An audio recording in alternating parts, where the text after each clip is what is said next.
If you clicked on this video, you are likely looking to improve your digital product selling game or get started with this type of income stream. I am really excited to get to sit down with someone who has guided so many other teacher authors, specifically on TPT, Malia Rivera. Welcome, Malia. Hey, I'm so happy I'm here. Thanks for having me. Absolutely. So, Malia, could you tell us a little bit about your journey and how you help TPT authors? Yeah, absolutely. So I started in April of 2020, that beautiful time when the pandemic hit, right? Yeah. And at the time, actually, my school said that we are not allowed to teach anything new.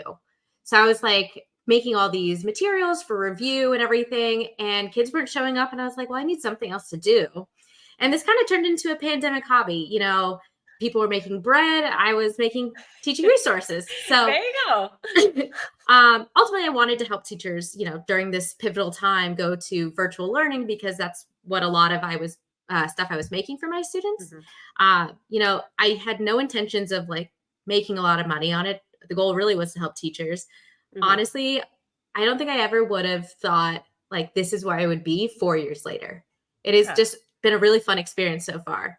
Yeah. But I actually sell secondary math resources, so like high school and middle school math resources. Cool. Awesome. Well, very cool. And you also help teachers currently, correct? Can you tell us a little bit about how you help them?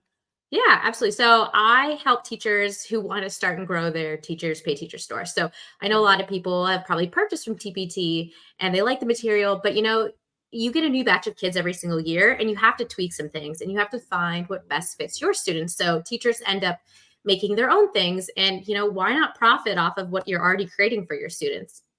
If you need it, chances are other teachers are going to need it as well. And they're looking for TPT or looking on TPT for it. Yeah, absolutely. Okay, well, cool. Well, with that much experience, your own teaching experience, and then on TPT, I'm sure that you've seen all sorts of shops. And so if you were starting on TPT today, what are some of the non-negotiables that you'd coach yourself on? So I think one of the biggest things, and I'm kind of kicking myself in the pants right now for it, is to start out with solid branding and stick to it. Mm-hmm. Because when you're starting out, you're like, oh, I like this color. It's my favorite color. I like this font. It looks cute. It's fun for like little kids and stuff. And then you kind of get down the line and you're like, all right, this doesn't look professional, let's say. I think I like this color better. And I've gone through that now twice with having over 200 resources in my store and now having over 500 resources in my store, redoing everything. So make sure you have it set from the beginning or else you're going to regret it later. And also, And these types of things, making it look professional. I've also been through this a little bit, and then also the adding links in later. So yes, your PDFs need to have live links in them. Figuring out what looks professional. So we're thinking like not Comic Sans, probably something a little bit more legible, something that's able to be bolded, something that looks good in all caps, things like that. So play around with fonts, multiple fonts. Yeah, I'd say maybe not like 20 fonts, but maybe two or three, kind of like a main header font that's really big and bold for your, like your titles and your covers and stuff like that, but also something that's readable. And one thing I never really thought about until, I got really deep into it is how the letters look to students and how are we teaching students to write these letters versus how are they reading them? I like never thought about that because I was high school. Yeah. So I now think about like how you draw the A with like the curl on the top. Yeah. Versus like biggest pet peeve as a homeschool mom of tinies. I'm just like, why do you use this? We teach circle with a stick. Yeah, yes, totally. yes. So something I never thought about, but it definitely should be addressed when you're thinking about fonts because that's something you might want to completely readjust later down the line. So thinking about how things look aesthetically can help you stay consistent down the line as well. Not just for like, how it looks, but keeping consistent so people recognize you with your brand. Absolutely. Okay. Very cool. Very good. And saves you so much time later on. The amount of re-downloads is soul crushing at times. Yes. So I okay. How have you seen? Because I'm sure working with a bunch of people, I also coach teachers who are looking to diversify their online teaching business. And a lot of times that looks like starting onto digital products of some sort. And so figuring out how to make these small tweaks that actually make a big difference. What are some of those small tweaks that you've seen have a big effect on TPT? So funny you asked because I started a group coaching program just a couple months ago. And so a lot of the students there have stores and they're just trying to like make these little tweaks to make big changes. And honestly, just changing their titles and covers just ever so slightly, whether it's adding a word, rephrasing the sentence or rephrasing the title, and then, decluttering or making pictures bigger on covers has made a huge difference. So I like to think, titles are the main thing you want to change, because if your title is not helping you get found in search, no one's going to find you, right? So the title is the main thing you want to tweak. And you don't want these, titles that only make sense to you. You want to make titles that make sense to everyone else. And you want it to be as close as possible to what the buyer might be typing in the TPT search, right? If they're typing it in and your title closely matches, you're going to be up there and they'll see you. Right. But the thing is, views are great, right? But we want those clicks that turn into purchases. So in order to have, people see your product and click on it, you want to have those eye-catching covers. So you have to think about in TPT, when buyers are looking in search, right? They see like this long list of resources. They see a tiny little cover, maybe like an inch by an inch. And when you make your covers, you're probably making on your big screen, like it's the only thing you're focused on, and it's easy to see everything. But when you're in this little like 1 inch by 1 inch box, you can't see enough. Yeah. So a common mistake I see a lot of people do is, either their titles have too many words, so then it's all squished together, or they have pictures of their resource, like whether it's an action or just a screenshot, maybe it's too small for the buyer to even see. And so they're not going to want to click. They're like, all right, I don't understand. Scroll on, right? Yeah. Having those eye-catching covers turn those views into clicks. Absolutely. Absolutely. Okay, cool. And something that people can do to do this, first use TPT search, like the search bar for your research. You can use other tools, and we'll talk about some of those tools in a little bit, but like just type in, 3rd grade writing, editing. Yeah, put those things together. If we want to have some sort of editing checklist involved in our 3rd grade writing thing, but my resource is also for 2nd grade, 3rd grade, 4th grade, and 5th grade with an editing checklist, I'm including all of those words in there in a very readable phrase. So all of those will then, as you search, become highlighted. So pay attention to what comes up. And you're seeing words out of order that are getting highlighted, but that's what TPT search is picking up on. And so you're able to kind of gauge what's coming up based on what's being searched. So there are some tools, and we'll get to them in just a minute. But is there anything, I just want to avoid some pitfalls before we get too much further. As they start out, what kind of pitfalls have you seen people kind of fall into, shall we say, as they're getting started? One of the big things I think is time. In two different aspects. Time as in like how much time you have, and thinking you're constantly behind because you don't have enough time to make the things or list your resources, but also time in the sense like, I have 10 resources in my store. Why am I not making any money? It takes time, right? Yeah. So there's a lot of things to be patient about. And I feel like sometimes we get stuck in our own heads of, that resource is amazing and you're just waiting to get eyes on it. So being patient with that is definitely key. You can also save your time. I know time is precious, especially when you have kids. Like, you're not really on your clock, you're on their clock. So whenever you get a chance, 30 minutes, even 5 or 10 minutes here or there to tweak a title or, do a little keyword research in the TPT search bar, it's all worth it in the end. And it's not like you're behind. You're on your own journey. You just got to do what you need to do, Yeah. I think that's really important, because a lot of times we'll see someone, perhaps somebody's story pops up, flashes before our eyes and says, I'm making 6 figures on TPT. Yeah. And how long have they been on there? And have they had some huge other life experience that has given them some leg up as they've gotten into this, a background in graphic design, perhaps, that the rest of us who are in ed school never had. These are skills that we also have to learn, and we get better at them over time. So I think that's an important thing.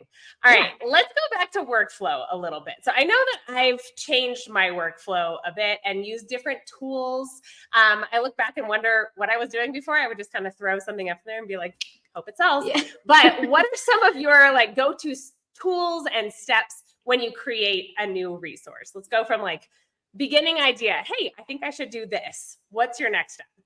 So, and I will say, I agree with you. My workflow has changed tremendously. I don't even think I could count the different changes I've made to how I do things, because it evolves over time and what type of resources you make. But once I have, it would be dumb not to do that. It would be very dumb to just stick to it because this is my habit. So make those changes, please. We beg of you. All right, continue. Absolutely. Yeah, you never know what's actually going to work. You may think something's working now and you try something different. You're like, why haven't I started with this?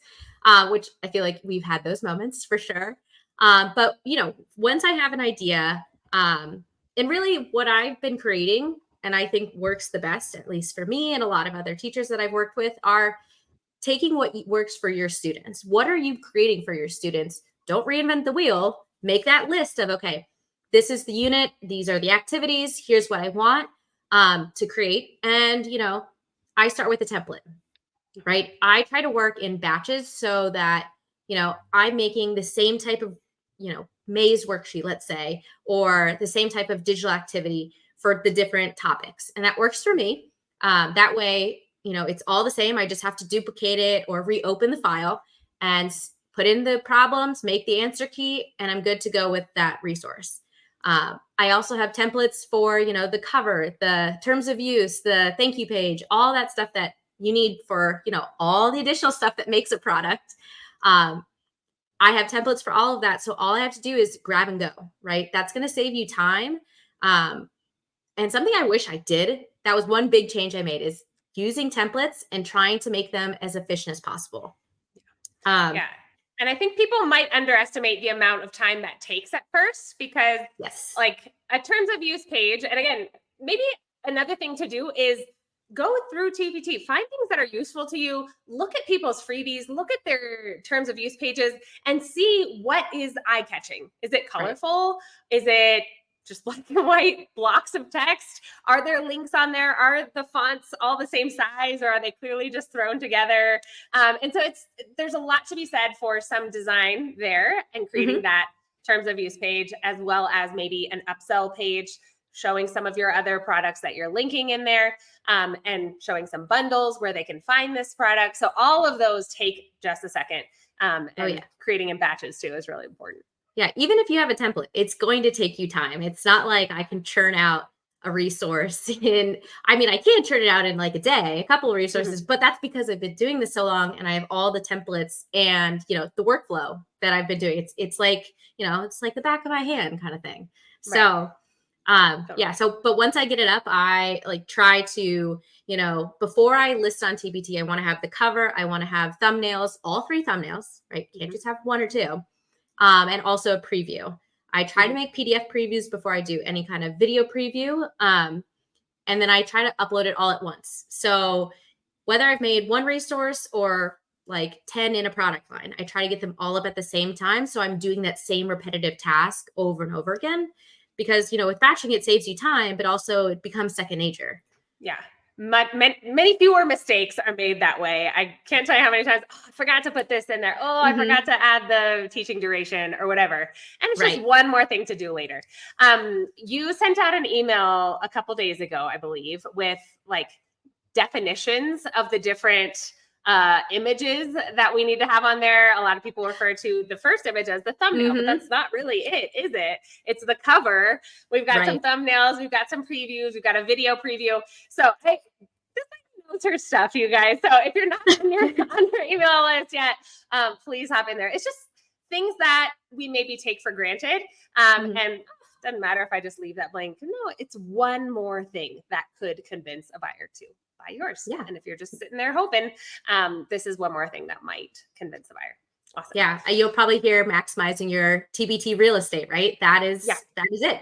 Put all the pictures in there, fill out all the boxes, just whatever you can do to help, Yeah, absolutely. Okay. Well, I know I started on TPT about a year ago, but simultaneously started listing my products on other sites, some of which include Teach Simple, Nuggets of Wisdom, Classful, and my own website. I use PayHip to sell from my own website. And so a lot of these things were motivating for me. I knew as a paying for premium seller membership, I was like, okay, I'm doing this.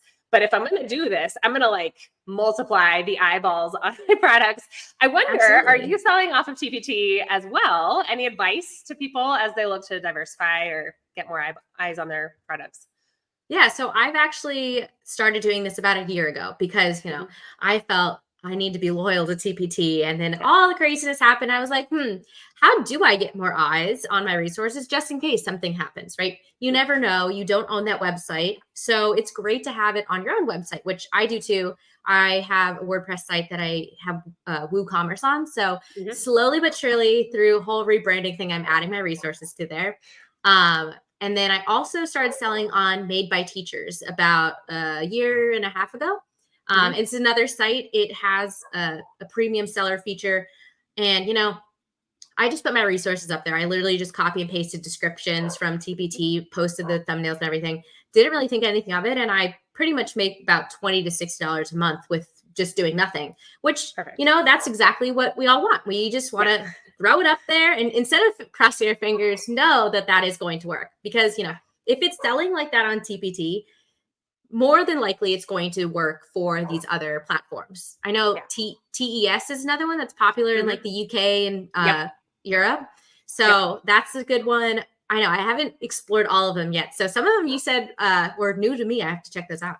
Yeah, Teach Simple is kind of Made by Teachers for me. I mean, I consistently make good income on there and I literally do nothing. So just getting it up there is enough. And then I try to only promote my store on socials so that if I'm earning my commission, let's say. So that's the important thing. All right. Well, I know people out there have questions because I let some of my Instagram and Facebook followers know that you were coming and they spoke. They said, ask her these things. So are you ready for a little bit of a rapid fire round? Let's hear what you have to say here. All right. Let's do 5 it. essential keys to success on TPT. Can you boil it down to 5 things? Ooh, 5. All right. So I would definitely say patience is a big one because, there's sales that we have to be patient for when they're coming out and also be patient during the sales if the sales will actually come. I would say, you want to make your resources look presentable. Think about not only do you like it, is this going to work for students, right? The goal is for those resources to be used with students most likely. So is it good for a kindergartner or is it good for like a 15-year-old kid? Where is that balance? You want to use all your TPT real estate for sure.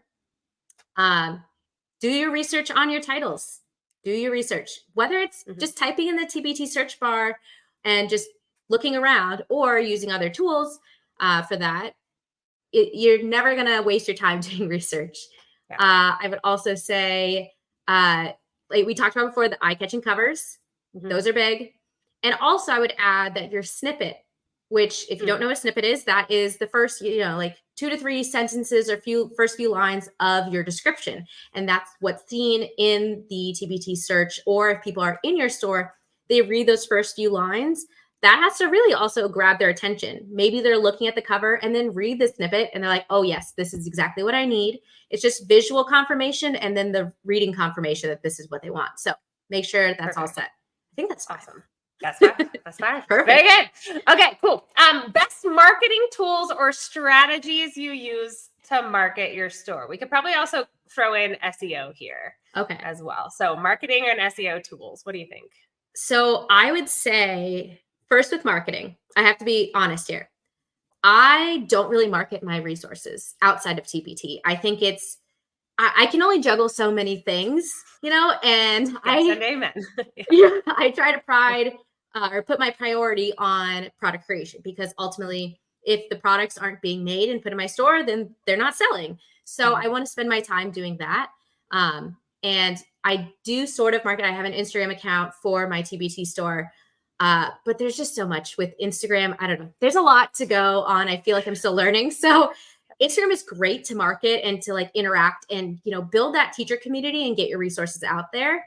But I think honestly, the better marketing tool is Pinterest. So Pinterest is not actually a social media platform. It is a search engine. So you can use SEO there. And common misbelief is that you have to have a website to drive traffic to. You can actually drive traffic straight to your TPT store. And I love using UTM codes, which are like tracking codes, to track how much traffic is coming from TPT and are they actually making sales. It's been great to watch, and I love using UTM codes with Pinterest. It's been really helpful. But I think honestly, the most helpful tool has been Seller Spy. I don't know if you've heard of it. I've talked with Colleen on here a couple weeks ago. Yeah, I was gonna say, I think I saw that. Yeah, she's amazing. I've been using it since like the end of last summer, and I can seriously say that I've seen dramatic changes in not only where I rank in search, but the income that it brings me. Like even just tweaking, the difference between like the way you say like writing linear equations in slope intercept form versus writing equations in slope intercept form. There's so many things that people are searching. I kind of think of it as like, you're making the answer key for your students, and you're like, okay, if they do this, they get this many points. If they do this, they get this many, and you keep going. And then there's always another way that a kid does it that you could never believe that they did it. I feel like that's SEO. I feel like that's what happens. That's a really good way to put it. Yeah. Totally. But so that example I gave earlier of like 2nd to 5th grade writing resource, I used to put 2ND-5TH, but I was missing out on 3rd and 4th. And those people, unless they were searching for 2nd or 5th or magically 2nd to 5th perfectly, I was missing out on it. So absolutely, there's so many ways that it could come up. Why not make it the most broad? And honestly, there's so many things you can do, right? I mean, you just kind of have to pick and choose and play. It's never going to be okay, this is it. I'm not touching this ever again. It's just going to bring me money. You kind of have to tweak it throughout the year, and with things happening, you just always have to keep up with what's going on with SEO and those words that you want to use. So it's not a done deal, but Seller Spy, whether you're using the paid keyword finder or keyword generator or like the paid tools. I know she just came out with the title analyzer. Yes. I started using that, and oh my gosh, has it been incredible?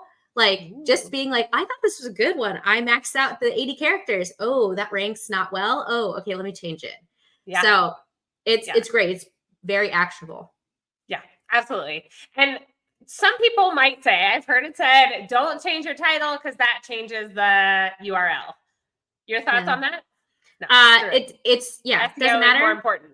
SEO is more important. And honestly, it visibly changes the title, but your product number is always going to stay the same. So no matter if you're using a link that has, it says 2nd-5th grade versus 2nd, 3rd, 4th, whatever, that title is going to be different, but the link is always going to remain the same because of that product ID. So don't worry about changing links or anything. Change the title. Go for it. If it works, it works. Yeah. Okay. Very good. Good word. You heard it here first. All right. Very good. Okay. What should we create for our store to earn more? Bundles or individual products? Both. Why not both? Right? There you go. I think like with a product line, I had a hard time understanding what a product line was originally because I was like, I'm just putting stuff up here, There was no real rhyme or reason. But when you have a plan to create these individual resources that then are bundled together, that's the best, right? Because there are going to be some teachers that are like, well, I don't have $20 to spend on the bundle, even though it's discounted. And I only need like 2 or 3 of the resources. I don't need all 10, right? You're still making that income from the individual sales, maybe not as much as the bundles, but more sales from individuals than, not from a bundle. Absolutely. And just a couple examples. I have these writing activities. It's literally one topic that could be used for a bunch of different things, but that one is then bundled into related 5, like an adventure bundle. So those 5 are then put together and discounted. And then I've got all, 13 or 14 that are bundled together in a big bundle that's eventually going to keep growing. But that's for those who want to spend more money. If we're looking for a certain topic or a time period or a season or whatever, there are lots of different ways you can kind of bundle. Also time periods in terms of days or quarters of the year. So maybe we've got a long-term sub coming in for a quarter. They might pick up a 45-day product versus, a semester-long 90-day product or a year-long 180-day 9-week times 4 bundle. So there's a lot of different things that you can do with product lines and bundles. A lot of people will do it thematically, but then also think about time periods and stuff like that. Oh yeah, that's a great idea. Yeah, and I know people, like, a big thing when I was starting out was like you see mega bundles all over the place. I don't know if those are really a thing anymore. It's mega bundles are just bundles with inside a bigger bundle. So it's a big discount, but I don't think you have to call it a mega bundle. It's just like the full year version, or the whole package kind of thing. And I feel like using that language, people know what a year is. People know what a school year is. A mega bundle is mega, and it feels like I'm going to be drowning in PDFs and right. Oh yeah. All right. Next question. Tips to get more consistent sales on TPT, and they added ASAP. ASAP. Is there such a thing as ASAP on TPT? ASAP, I would say no. It kind of depends. I would say, if you're making titles that are, whatever you called it, and it's unique to you, but no one else knows what you're talking about, just doing a little research, whether you're using TPT search or Seller Spy, to changing those titles, that can increase your views. So then you just kind of have to watch your views and say, okay, well, the views are increasing, but I'm still not getting any sales. What's wrong? You got to diagnose the problem before you can expect anything. So it's all about experimentation. So maybe not ASAP. You might get a sale the next day by changing your title, which I definitely have, and my clients definitely have, but it's not always like that. Yeah. And I think consistent sales also means that your products are quality too. Like, people may be coming back for more. One thing that I know that I do, I want to hear your thoughts on this too. I create stuff and then I give it. Homeschool Moms for Life, we share our resources together. And so I'll say, hey, what do you think about this? I'll literally send them 3 or 4 things. Hey, give me your feedback on this. Give me a couple sentences. Sometimes I'll use those. Here's what homeschool parents are saying. Here's what teachers are saying. Yeah. Use that feedback. Add that in there in your description. That's one more way that you can kind of jump the gun later on. TPT will add in those, testimonials from your reviews. But if you don't have reviews, go get those reviews. Give this to people. Get it into the hands of teachers. Maybe they've got this big, hey, what do I do with this? And this is a big problem that you need to then reevaluate in your product and say, oh, shoot, people don't know how to use this. Maybe I didn't even try it myself. I need to reformat, rewire, rework this product. Oh, yeah. Do you do anything similar? I know you've been in the classroom. So. Yeah, I used to do it with my students, and I'd be like, all right, here you go. And they'd be like, this is wrong. Here's a typo. I'm like, thank you. Yeah. Good job. You're great. Thank you. And then I'd go home and edit it and then post it to TPT. I'm like, student tested. It works. Yeah. I love it. Oh my gosh. Perfect. Okay. So get in the hands of teachers, get in the hands of kids, get in the hands of homeschool parents. A lot of them will give you feedback too. All right. How to build up our store fast, build up products, perhaps number of products here. Would you take that any other way? Building up a store quickly? Oh no, I think products. Yeah, definitely. Yeah. I would say, it's a common misconception that you need to have like hundreds and hundreds. I know I say I have 550 products in my store, but again, I've been on here for 5 years, and there was a pandemic where I had nothing else to do during that time.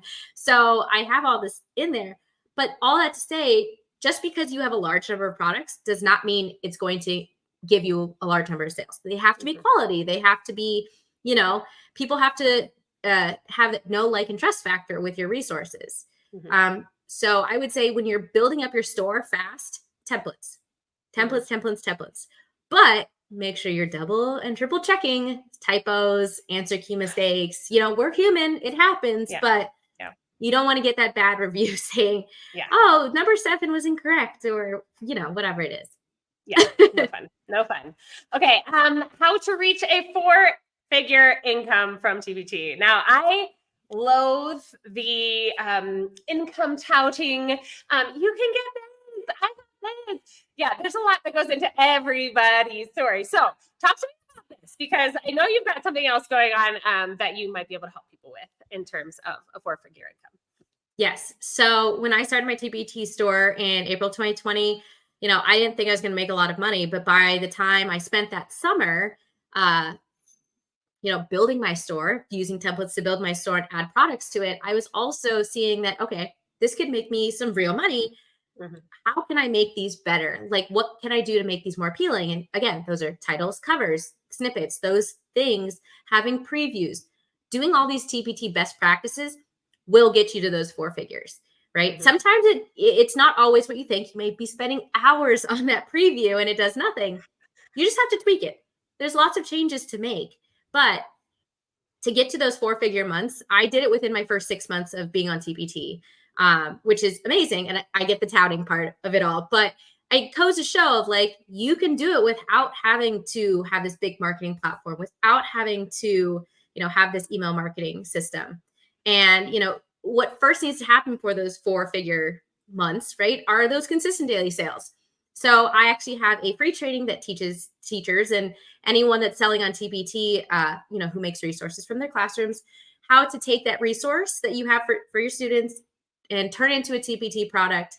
And then we talk about creating an irresistible offer, right? If your offer is not eye-catching, if it's not even getting found in search, got to fix that first. Yeah, totally. Okay, cool. So we'll have all those links below. So make sure you check that out in the description if you're interested in that. I know I will be attending as well. Sounds like a really helpful thing. Okay, last question from the crowds who answered. How do you plan and organize time for creating products? Do you have a weekly time set aside, daily time set aside? So that's a great question. And it changes like week to week, I imagine. With anybody's schedule, it does. I do not have any kids, so I have that luxury of having that time to work on this. But I have a dog and a husband, and I want to spend time with him after work. So I try to carve out time.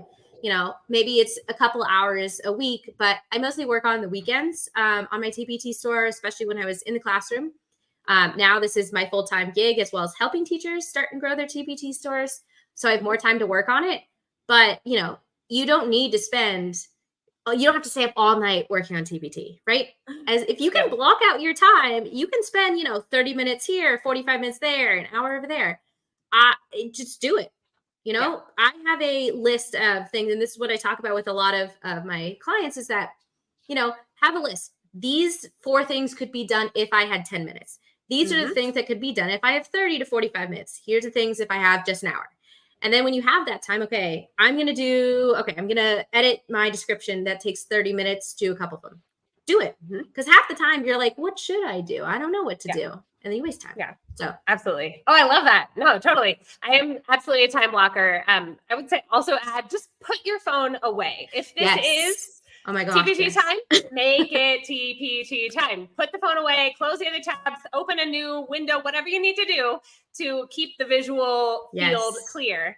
I know again, just to give a little context, I have 4 kids. We homeschool. I also teach online. And so the time that I have is very limited to work on this. But I know that if I've got an hour, I can probably create the majority of a resource and what goes along with the listing in that time. So it's that sort of thing that when you get those templates set, when you are confident in your listing process, and some people love a good checklist.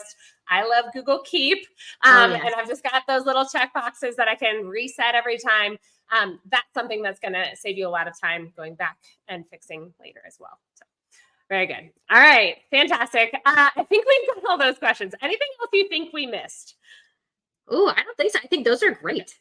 All right, good. I feel like there too. I would also say one more thing is to delight the person who is purchasing your product. Give them something that they're like, oh, I just love this. I loved how I felt teaching my kids this.